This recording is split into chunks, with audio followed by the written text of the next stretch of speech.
Olá! Hoje nós vamos trabalhar o que são os números octais. Na aula de hoje nós vamos trabalhar com os números na base octal, na base 8. Na última aula nós trabalhamos aí, né, o que são os números na base binária. Então hoje nós vamos trabalhar o que é um número na base octal. Então vamos dar início à nossa videoaula.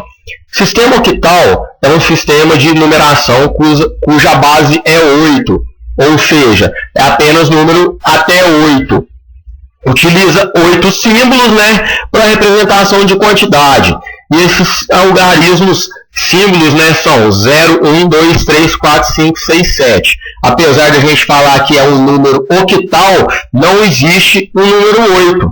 É um fato até curioso, né, que a gente fala número binário e não tem o número 2. Todo mundo pensa que número binário é 1 e 2, mas não é, na verdade é 0 e 1. Todo mundo pensa que número octal é de 1 a 8, mas não é de 0 a 7. O número hexadecimal, que a gente vai trabalhar nas próximas aulas, todo mundo pensa que é de 1 a 16, mas aí vocês vão acabar vendo que não tem nem o 10. Mais para frente a gente fala a respeito disso. O sistema octal foi muito utilizado em informática como alternativa mais compacta ao binário na programação e linguagem.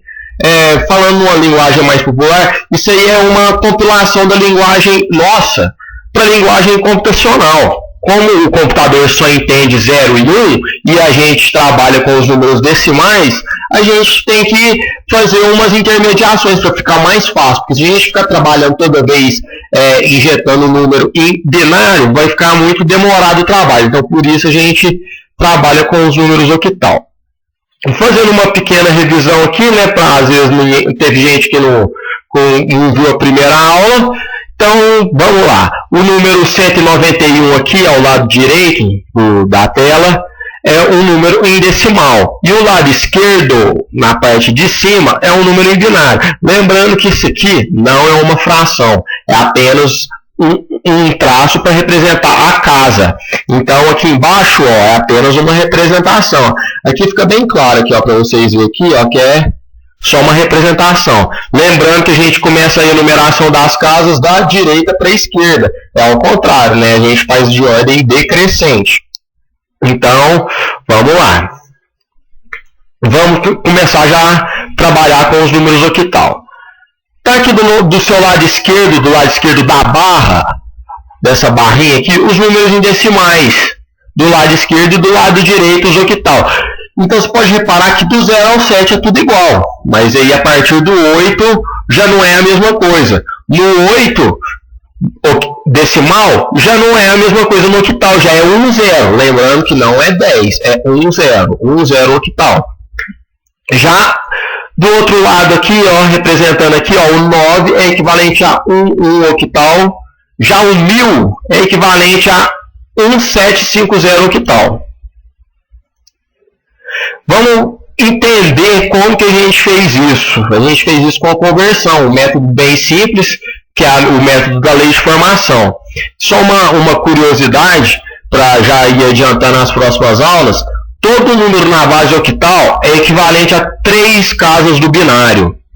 Então, assim, já para ir adiantando um pouquinho, tem a conversão já do número em binário para o número octal. Só que hoje a gente vai trabalhar apenas dos números decimais para o número octal, só para não fazer muita confusão.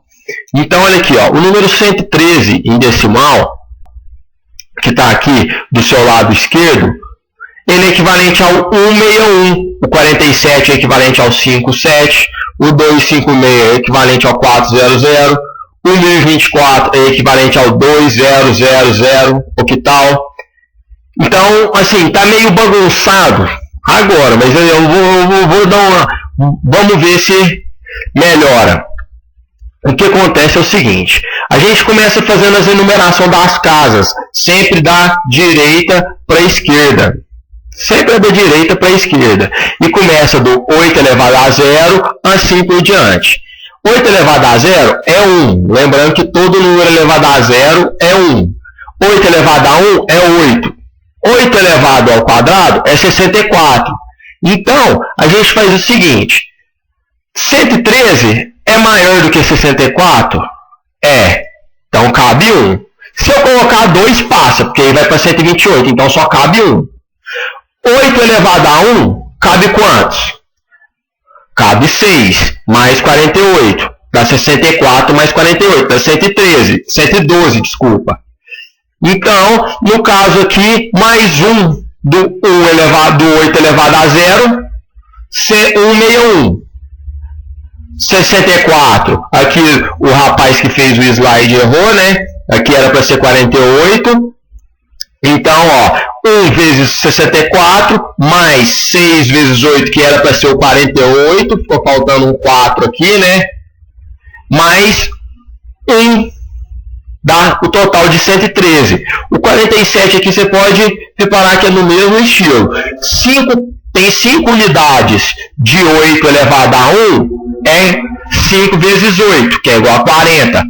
Mais 7 vezes 8 elevado a 0. Todo número elevado por 0 é 1. Então, 7 vezes 1, 7. Então, aqui, ó, 40 mais 7 igual a 47. Vamos agora já para um número mais complicado. Esse número 256. Por exemplo, olha só. 8 elevado a 0, 8 elevado a 1, 8 elevado a 2. Se eu colocar o 8 elevado a 3, passa, porque 8 elevado a 3 é maior do que 256. Então, nós marcamos aqui, ó. No 8, qual o número que, multiplicado por 8 ao quadrado, se aproxima ao máximo de 256 e não pode ultrapassar? Por incrível que pareça, é o 4. 4 vezes 64 dá 256. Então, a gente já não precisa preencher mais nada aqui no 8 elevado a 1 e no 8 elevado a 0. Mas lembrando que eles entram. Casa de 0 à direita sempre entra. As casas à esquerda não precisa colocar, mas as direitas sempre tem que colocar. Aqui para ficar um pouquinho mais claro para vocês, ó. 4 vezes 8 elevado ao quadrado, que é 64, né? 0, entendeu? Olha só, 256. O 1024 é basicamente a mesma coisa. Tem 2 unidades de 8 elevado ao cubo, que vai dar 1024 mais 0. Nas outras casas são tudo 0. Então, isso é para encerrar a aula de hoje. Ficou muito fácil. Agora ficou fácil de você trabalhar com os números de octal. Agora, quando você vê um número com a base 8, você já sabe como que você vai fazer para ter essa conversão desse número. Na próxima aula, nós vamos trabalhar com os números decimais, convertendo para hexadecimal. Tá? E mais para frente, a gente vai trabalhar também com a adição e subtração de binário, aprofundando ainda mais essa matéria de computação organizacional. Até mais!